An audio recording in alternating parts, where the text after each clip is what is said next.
Hello aspirants, welcome back to banking master. അപ്പം നമുക്കിനി പ്രിലിംസും കാര്യങ്ങളൊക്കെ നമ്മളുടെ എക്സാംസൊക്കെ ഏകദേശം കഴിഞ്ഞിരിക്കുകയാണ്. ഇനി ആർ ബി മാത്രമേ ബാക്കിയുള്ളൂ. അപ്പോൾ ഇനി നമുക്ക് മുന്നിലുള്ളത് മെയിൻസ് എക്സാംസ് ആണ്.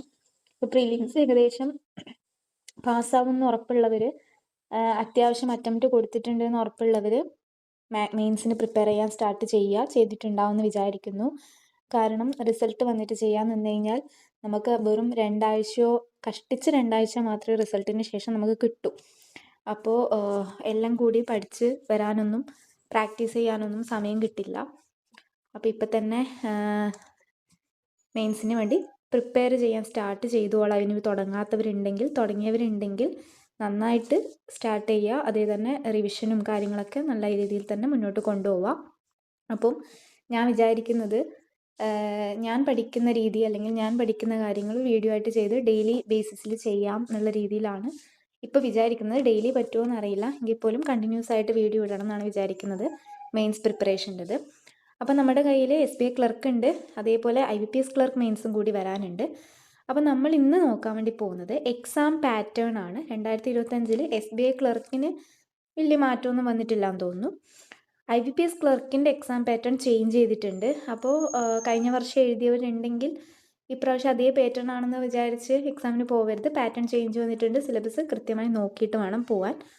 പുതിയ ആരെങ്കിലും ആണ്, ആദ്യമായിട്ട് എക്സാം എഴുതാൻ പോകുന്നവരാണ്, പ്രിലിംസ് ഓക്കെ അത്യാവശ്യം എഴുതിയിട്ടുണ്ട്, ഒരു 55 എബോ ഒക്കെ അറ്റംപ്റ്റ് ചെയ്തിട്ടുണ്ടെങ്കിൽ പ്രിലിംസ് ക്ലിയർ ആവാൻ ചാൻസ് ഉണ്ട്. കാരണം ജനറൽ കാറ്റഗറി ഒഴികെ. ഇപ്പം ജനറൽ കാറ്റഗറി ആണ് നിങ്ങളെങ്കിൽ കേരള റീജിയനാണ് ഞാൻ പറയുന്നത്. കേരള റീജിയണിലൊരു ജനറൽ കാറ്റഗറിയാണ് നിങ്ങളെങ്കിൽ ഒരു 60 എബോ നിങ്ങൾ അറ്റംപ്റ്റ് ചെയ്തിട്ടുണ്ടെങ്കിൽ ഉറപ്പായും മെയിൻസിന് വേണ്ടി പഠിക്കാൻ സ്റ്റാർട്ട് ചെയ്യുക. പിന്നെ നിങ്ങൾക്ക് നിങ്ങളുടെ ഒരു വിശ്വാസം ഉണ്ടാവുമല്ലോ, അത്രയും കറക്കി കുത്തിയിട്ടില്ല, അത്യാവശ്യം ആക്യുറസി ഉണ്ടാവും എന്ന് വെച്ച്, അത്യാവശ്യം ആക്യുറസി ഉണ്ടാവും, 60 എബോ അറ്റംപ്റ്റ് കൊടുത്തിട്ടുണ്ട് എന്ന് ഉള്ളവർ മെയിൻസിന് പ്രിപ്പയർ ചെയ്യാൻ സ്റ്റാർട്ട് ചെയ്തോളൂ. OBC ജനറൽ കാറ്റഗറി ഒക്കെ, അതിന് താഴെ വരുന്നവർ ST കാറ്റഗറി SC കാറ്റഗറി വരുന്നവർ ഒരു 55 എബോ അറ്റംപ്റ്റ് ചെയ്തിട്ടുണ്ടെങ്കിൽ ഓക്കെയാണ്. ഒരു 50 എബോ അറ്റംപ്റ്റ് ചെയ്തിട്ടുണ്ടെങ്കിൽ മെയിൻസിന് വേണ്ടി സ്റ്റാർട്ട് ചെയ്യുക. ഒരു 60-63 ഒക്കെ ആയിരിക്കും OBC കട്ട് ഓഫ് ഒക്കെ വരാമെന്നാണ് പ്രഡിക്ഷൻ പറയുന്നുള്ളത്. SBI ക്ലർക്കിൻ്റെ കാര്യമാണ് പറയുന്നത്. IBPS ക്ലർക്കിന് കുറച്ചും കൂടി കട്ട് ഓഫ് കൂടും.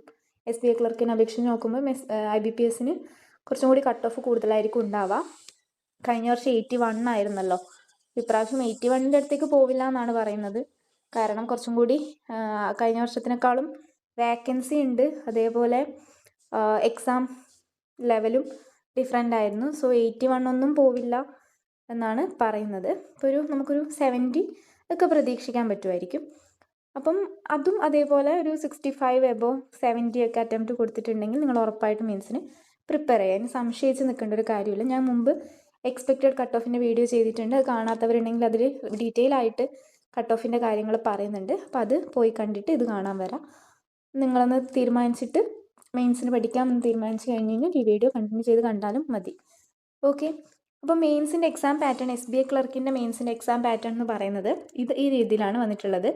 അപ്പോൾ ഇവിടെ നമുക്ക് general English, quantitative aptitude, reasoning ability, general awareness. ഇപ്പം ഇതിൽ നമ്മൾ പ്രിലിംസിൽ ഉണ്ടായിരുന്നത് 3 സെക്ഷൻസ് ആയിരുന്നു, ഇംഗ്ലീഷും ക്വാണ്ടും റീസണിങ്ങും ആയിരുന്നു. അപ്പം മെയിൻസിൽ ഒരു സെക്ഷൻ കൂടി കൂടുതലുണ്ട്, GA ജനറൽ അവയർനെസ് കൂടുതലാണ്. ആൻഡ് റീസണിങ് എബിലിറ്റിയിൽ ഈ കമ്പ്യൂട്ടർ ആപ്റ്റിറ്റ്യൂഡ് എന്ന് പറയുന്ന സെക്ഷൻ അത് നമുക്ക് അങ്ങനെയൊന്നും ചോദിക്കുന്നില്ല. കമ്പ്യൂട്ടർ ആപ്റ്റിറ്റ്യൂഡ് എന്ന് പറയുന്നത് ക്ലർക്ക് ലെവലിലൊന്നും പറയുന്നത് മാത്രമേ ഉള്ളൂ. Reasoning ability and computer aptitude എന്ന് ഒന്നിച്ച് പറയുന്നുണ്ടെങ്കിലും കമ്പ്യൂട്ടർ ആപ്റ്റിറ്റ്യൂഡിൻ്റെ ക്വസ്റ്റ്യൻസ് ഒന്നും മെയിൻസിന് ഉണ്ടാവാറില്ല. റീസണിങ് തന്നെയാണ് ഉണ്ടാവുക. പസിൽസ് മിസ്ലേനിയസ് ക്വസ്റ്റ്യൻസ് ഒക്കെ തന്നെയാണ് ഉണ്ടാവുക. അപ്പോൾ ഇത് കണ്ട് പുതിയ കാര്യങ്ങളുണ്ട് എന്ന് വിചാരിക്കുന്നു വേണ്ട, അങ്ങനെ ചോദിക്കാറില്ല. ഓക്കെ, അപ്പോൾ ഇവിടെ ജനറൽ ഇംഗ്ലീഷ് നിങ്ങൾ ഓൾറെഡി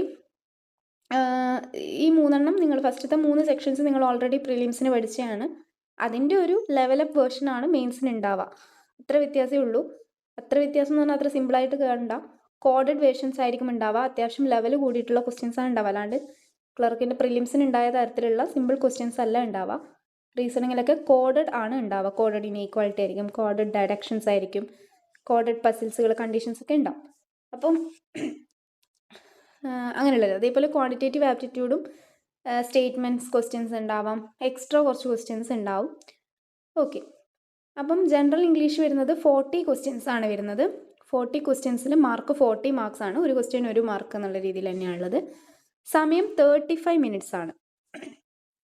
35 മിനിറ്റ്സ് ആണ് വന്നിട്ടുള്ളത്. ക്വാണ്ടിറ്റേറ്റീവ് ആപ്റ്റിറ്റ്യൂഡ് എന്ന് പറയുന്നത് 50 ക്വസ്റ്റ്യൻസും 50 മാർക്കും ആണ്. 1 ഔട്ട് ഓഫ് 1 തന്നെയാണ്. 45 മിനിറ്റ്സ് ആണ് സമയം. 45 മിനിറ്റ്സിൽ 50 ക്വസ്റ്റ്യൻസ് ചെയ്ത് തീർക്കണം. റീസണിങ് എബിലിറ്റിയിൽ വരുന്നത് 50 ക്വസ്റ്റ്യൻസും 60 മാർക്കും ആണ്. ഓക്കെ, 50 ക്വസ്റ്റ്യൻ, ഒരു 10 മാർക്ക് എക്സ്ട്രാ ആണ്. 50 ക്വസ്റ്റ്യനും 60 മാർക്കാണുള്ളത്. സമയം 45 മിനിറ്റ്സ് തന്നെയാണ് വരുന്നത്. ഓക്കെ, അപ്പോൾ ക്വാണ്ടിറ്റേറ്റീവിനും റീസണിങ്ങിനും questions, number of questions same ആണ്, ഡ്യൂറേഷനും സെയിം ആണ്, ടൈമും സെയിം ആണ്. മാർക്കിൻ്റെ കാര്യത്തിൽ മാത്രമേ വ്യത്യാസമുള്ളൂ. പിന്നെ ജനറൽ അവയർനെസ് നോക്കിക്കഴിഞ്ഞ് കഴിഞ്ഞാൽ number of questions 50, number of total മാർക്സും 50 ആണ്. സമയം 35 മിനിറ്റ്. അപ്പോൾ ഇംഗ്ലീഷും ജനറൽ അവയർനെസ്സിനും ഒരേ ടൈമാണ്. 35 മിനിറ്റ്, ബാക്കി രണ്ടെണ്ണത്തിനും 45 മിനിറ്റ്സ് വെച്ചിട്ടാണ്. അപ്പോൾ ടോട്ടൽ നമ്പർ ഓഫ് ക്വസ്റ്റ്യൻസ് ഉണ്ടാവുക 190 ആണ്. 190 ആണ് ടോട്ടൽ നമ്പർ ഓഫ് ക്വസ്റ്റ്യൻസ് ഉണ്ടാവുക. ടോട്ടൽ സ്കോർ മാർക്ക് എന്ന് പറയുന്നത് 200 ആണ്. ഇവിടെ 10 മാർക്ക് കൂടിയത് റീസണിങ്ങിൻ്റെ ആണ്, മനസ്സിലായല്ലോ. 200 മാർക്കിലാണ് എക്സാം വരാം. സമയം വരുന്നത് 2 മണിക്കൂർ 40 മിനിറ്റ് ആണ്. ഇപ്പോൾ IBPS POൻ്റെ മെയിൻസ് എഴുതിയവരുണ്ടെങ്കിൽ IBPS POൻ്റെ മെയിൻസിൽ റീസണിങ്ങിന് 50 മിനിറ്റ്സ് ആണ് ഉണ്ടായത്. IBPS മൊത്തത്തിൽ പാറ്റേൺ മാറിയിട്ടുണ്ട്. ഇപ്പം ക്ലർക്കിൻ്റെനും മാത്രമല്ല POൻ്റെനും പാറ്റേൺ ചേഞ്ച് ഉണ്ടായിരുന്നു. അതായത് 2 സെക്ഷനായിട്ടായിരുന്നു എക്സാം ഉണ്ടായിരുന്നത്. സെക്ഷൻ എ, സെക്ഷൻ ബിയിൽ 2 മാർക്കിൻ്റെ ക്വസ്റ്റ്യൻസ് സെക്ഷൻ എയിലും 1 മാർക്കിൻ്റെ ക്വസ്റ്റ്യൻ സെക്ഷൻ ബിയിലാണ് വ്യത്യാസമായിട്ട് തന്നിട്ടുണ്ടായിരുന്നു. ഓക്കെ, അപ്പോൾ അങ്ങനെയായിരുന്നു IBPS POക്ക് ഉണ്ടായിരുന്നത്. ഞാൻ IBPS എഴുതിയിട്ടുണ്ട്. ഞാൻ അതിൻ്റെ വീഡിയോ ഒന്നും ചെയ്യാത്തത്, ഞാൻ അത്രയും പ്രിപ്പയർ ചെയ്തിട്ട് എഴുതിയതൊന്നും അല്ല. അതുകൊണ്ടാണ് അറ്റംപ്റ്റും കാര്യങ്ങളൊന്നും പറയായിരുന്നത്. റിസൾട്ട് വന്നിട്ടാകുമ്പം ഞാൻ ഡീറ്റെയിൽ ആയിട്ട് വീഡിയോ ചെയ്യാമെന്ന് വിചാരിച്ചു. അതുകൊണ്ടാണ് അതിൻ്റെ വീഡിയോസൊന്നും ഇടാത്തത്. നിങ്ങൾക്ക് അത് അറ്റംപ്റ്റ്സ് എത്രയാണെന്ന്, നിങ്ങൾ ആരെങ്കിലും IBPS PO മെയിൻസ് അറ്റംപ്റ്റ് ചെയ്തിട്ടുണ്ടെങ്കിൽ അതിൻ്റെ കാര്യങ്ങൾ, അറ്റംപ്റ്റ്സ് ഒക്കെ അറിയണമെന്നുണ്ടെങ്കിൽ കമൻറ്റ് ചെയ്യുക, ഞാൻ വീഡിയോ ആയിട്ട് ചെയ്യാൻ നോക്കാം. ഓക്കെ, അപ്പോൾ ബാക്ക് ടു SBI ക്ലർക്ക് മെയിൻസിന് ഇതാണ് എക്സാം പാറ്റേൺ എന്ന് പറയുന്നത്.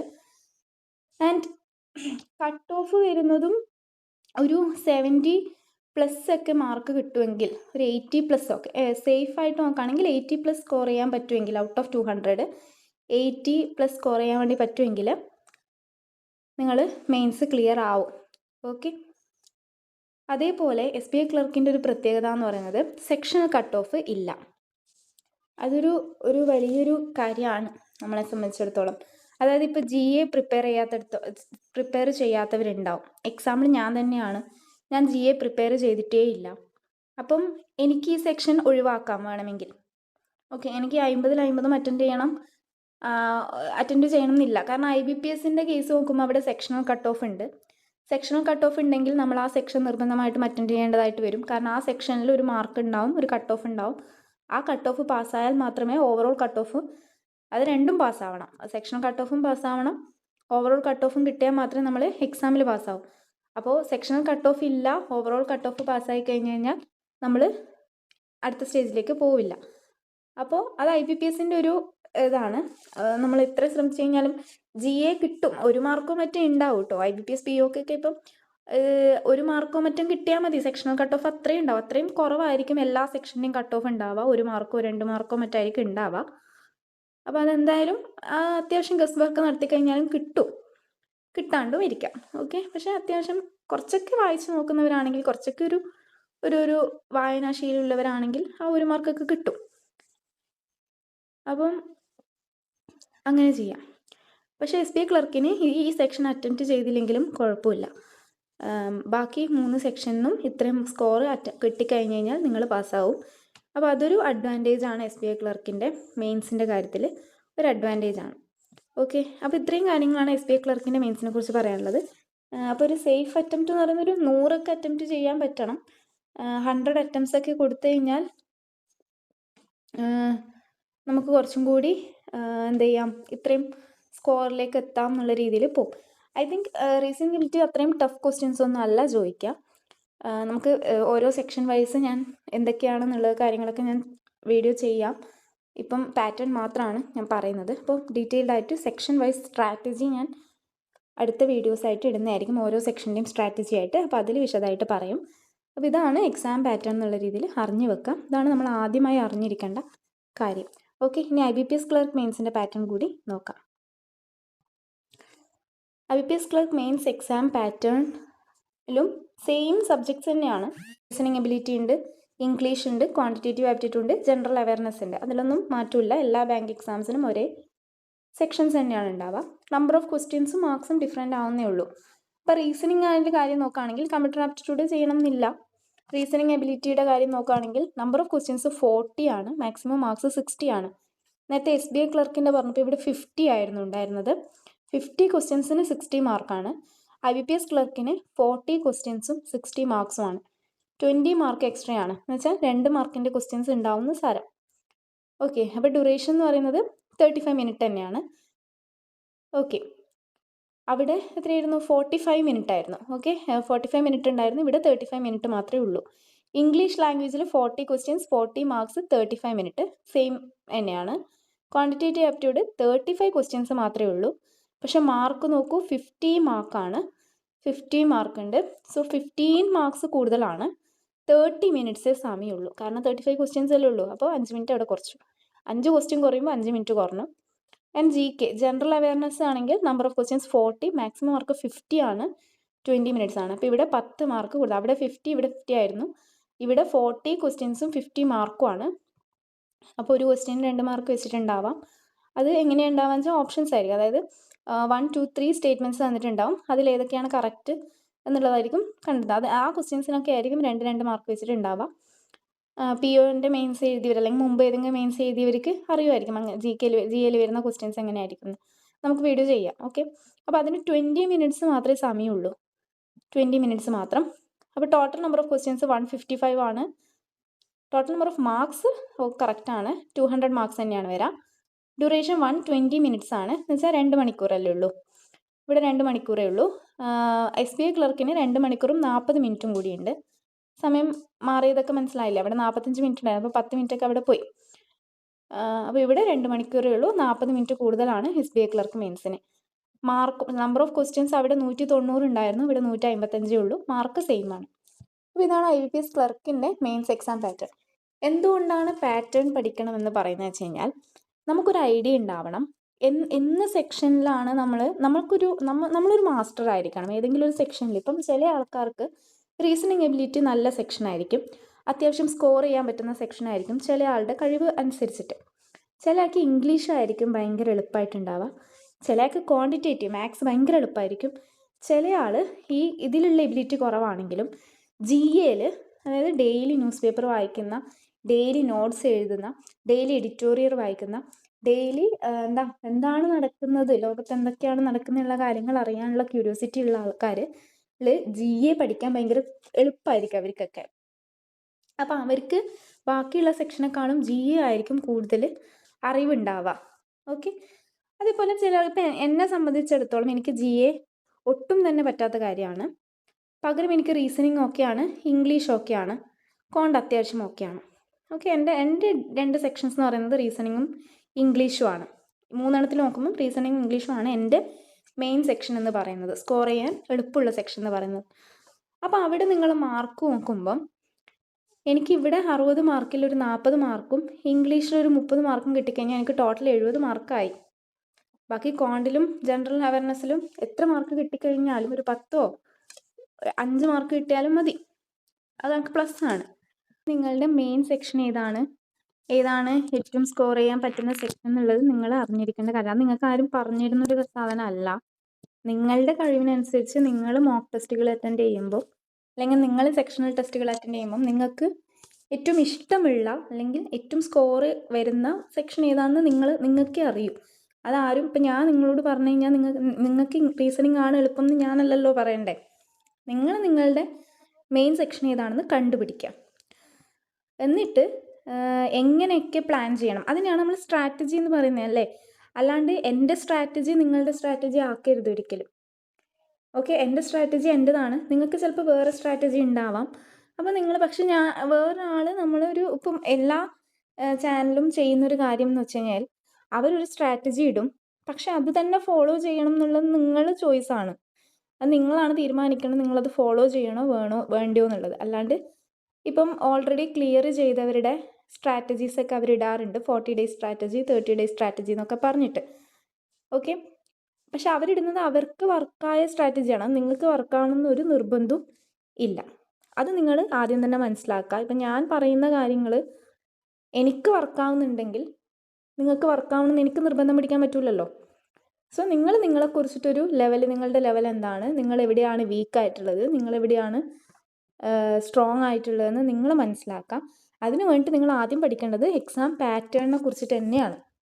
അപ്പോൾ ഇത് എക്സാം പാറ്റേൺ എന്നുള്ളത് അതിപ്പോൾ നിങ്ങൾക്ക് ഏത് സൈറ്റ് എടുത്ത് നോക്കിക്കാലും എക്സാം പാറ്റേൺ കിട്ടും അല്ലേ. അപ്പം നമ്മൾ അത്രയും കഷ്ടപ്പെട്ട് കണ്ടുപിടിക്കേണ്ട കാര്യങ്ങളൊന്നും അല്ല, ഏറ്റവും എളുപ്പത്തിൽ കിട്ടുന്ന കാര്യമാണ് ഇതൊക്കെ.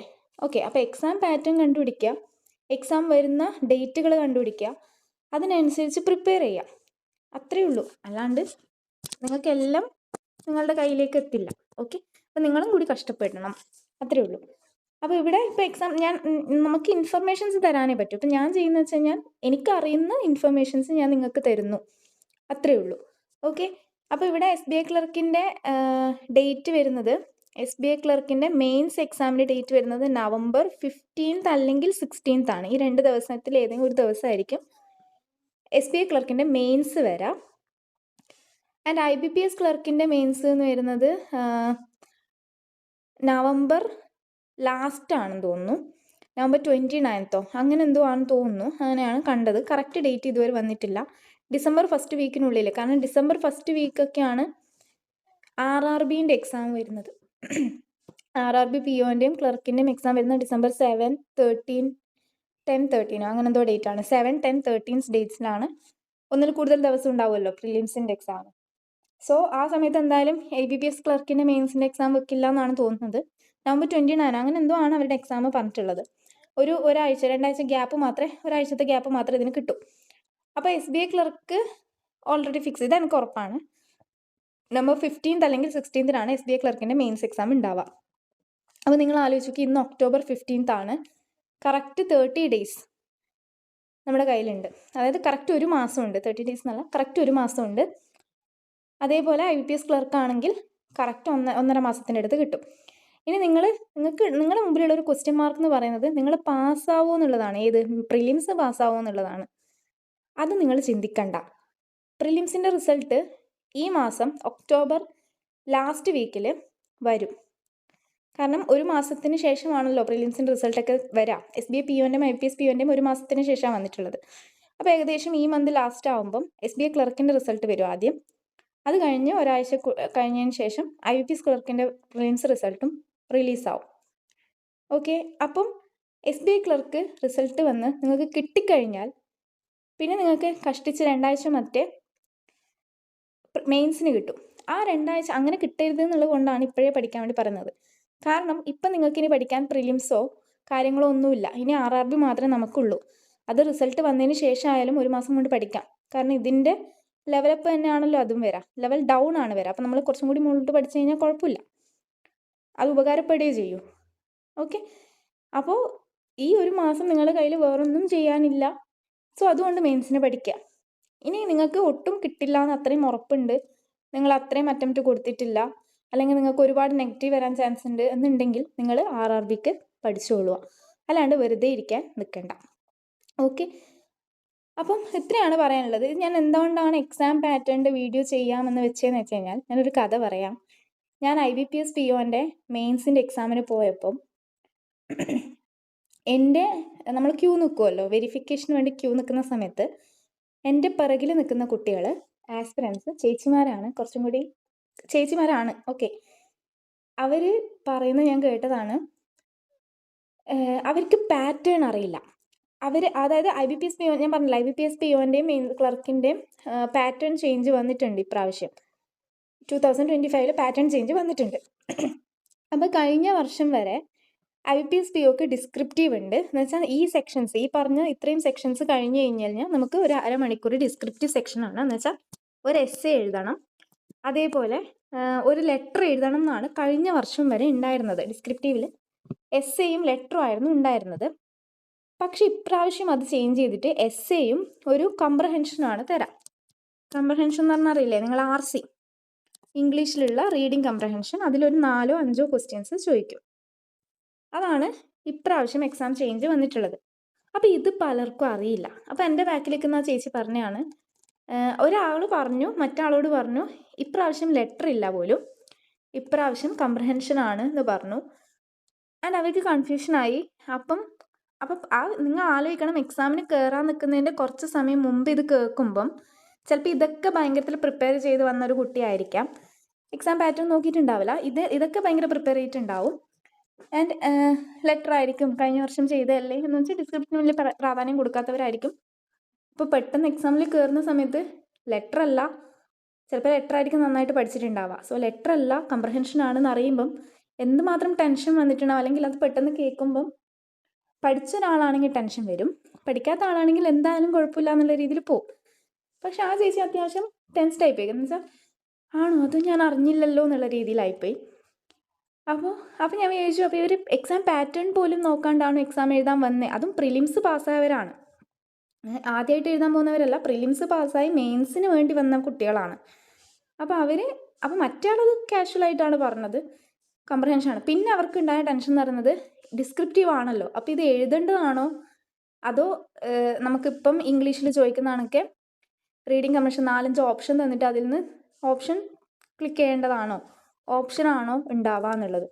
പക്ഷെ അതൊരു ഡിസ്ക്രിപ്റ്റീവ് എക്സാം ആണ്, അപ്പോൾ ഓപ്ഷൻ ഉണ്ടാവില്ല എന്നും നമ്മൾ എഴുതേണ്ടതാണെന്നും ടൈപ്പ് ചെയ്യേണ്ടതാണെന്നുള്ളൊരു കോമൺ സെൻസ് ഉണ്ടാവുമല്ലോ.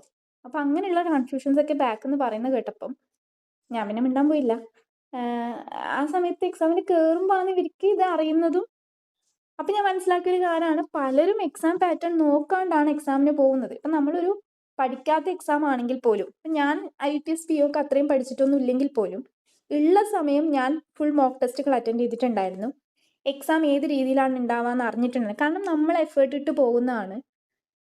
നമ്മൾ ഒരു സ്ഥലത്തുനിന്ന് മെയിൻസ് പറയുമ്പോൾ നമുക്ക് ദൂരമാണല്ലോ കിട്ടുക. നമ്മൾ അത്രയും രാവിലെ 8 മണിക്കാണ് റിപ്പോർട്ടിങ്, അത്രയും രാവിലെ നമ്മൾ ഉറക്കമൊഴിച്ച് യാത്രയും ചെയ്ത് അത്രയും ദൂരം പോയി എക്സാം എഴുതുമ്പം നമ്മൾ ഇടുന്ന എഫേർട്ടിന് അവിടെ എത്തിയിട്ട് നമുക്ക് എക്സാം ഒന്നും അറിയില്ല എന്ന് വെച്ച് കഴിഞ്ഞാൽ, എക്സാമിനൊന്നും അറിയില്ല, ഒന്നും അറിയാത്ത പോട്ടെ, പക്ഷെ എക്സാം ഏത് രീതിയിലാണ് നടക്കുന്നതെന്ന് പോലും അറിയില്ല എന്ന് വെച്ച് കഴിഞ്ഞാൽ അത് മോശമാണ്. സത്യം പറഞ്ഞാൽ അത് മോശമാണ്. കാരണം നമ്മൾ മാത്രമല്ല എഫേർട്ട് ഇടുന്നത്, നമുക്ക് വേണ്ടിയിട്ട് ചിലപ്പോൾ രാവിലെ എണീക്കുന്നത്. ഇപ്പം നമുക്ക് രാവിലെ എണീക്കണം എന്ന് പറയുമ്പോൾ നമ്മളെ അമ്മമാർ രാവിലെ എണീക്കുന്നുണ്ട്, നമുക്ക് രാവിലെ അവർ ഫുഡ് ഉണ്ടാക്കി തരുന്നുണ്ട്. അത്രയും രാവിലെ നമ്മൾ വീട്ടിൽ നിന്ന് ഇറങ്ങുമ്പം നമുക്ക് അവരെന്തെങ്കിലും ഫുഡ് ഉണ്ടാക്കി തരുന്നുണ്ട്.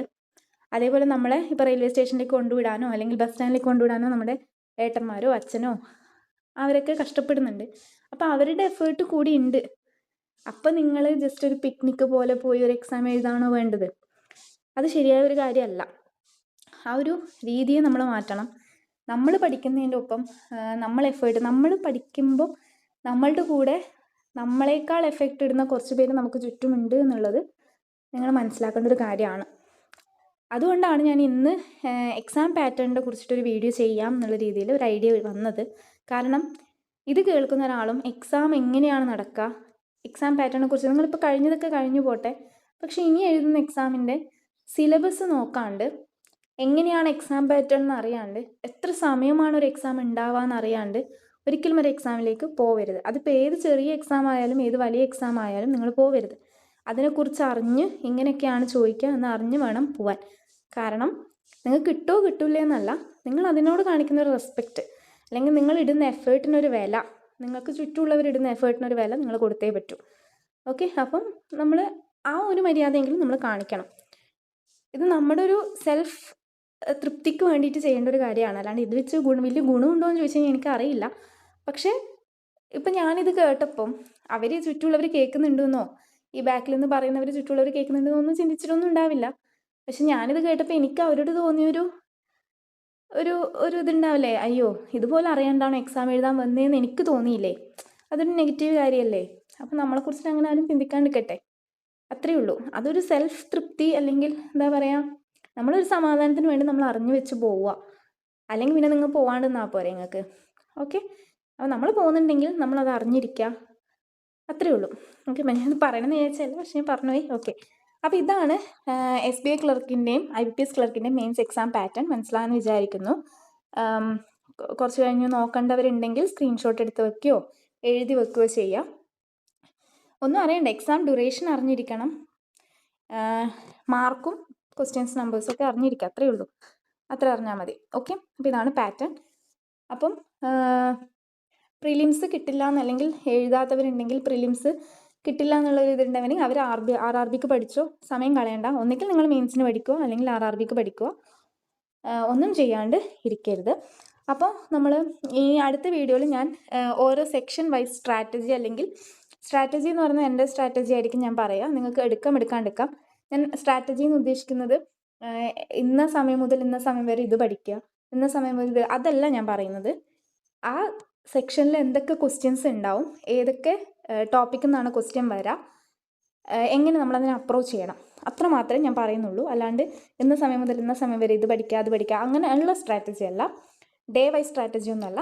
പക്ഷെ മൊത്തത്തിൽ ആ സെക്ഷനെ ഒന്ന് ഡീറ്റെയിൽ ചെയ്തിട്ടുള്ളൊരു സ്ട്രാറ്റജി വീഡിയോ നമുക്ക് ചെയ്യാം. അതായിരിക്കും അടുത്ത വീഡിയോ വരാം. അപ്പോൾ stay tune and all the best. പാസ്സാവട്ടെ. പ്രിലിംസിൻ്റെ റിസൾട്ടിന് വെയിറ്റ് ചെയ്ത് പ്രിപ്പറേഷൻ സ്റ്റാർട്ട് ചെയ്യാം. ഓക്കെ, അപ്പം താങ്ക് യു.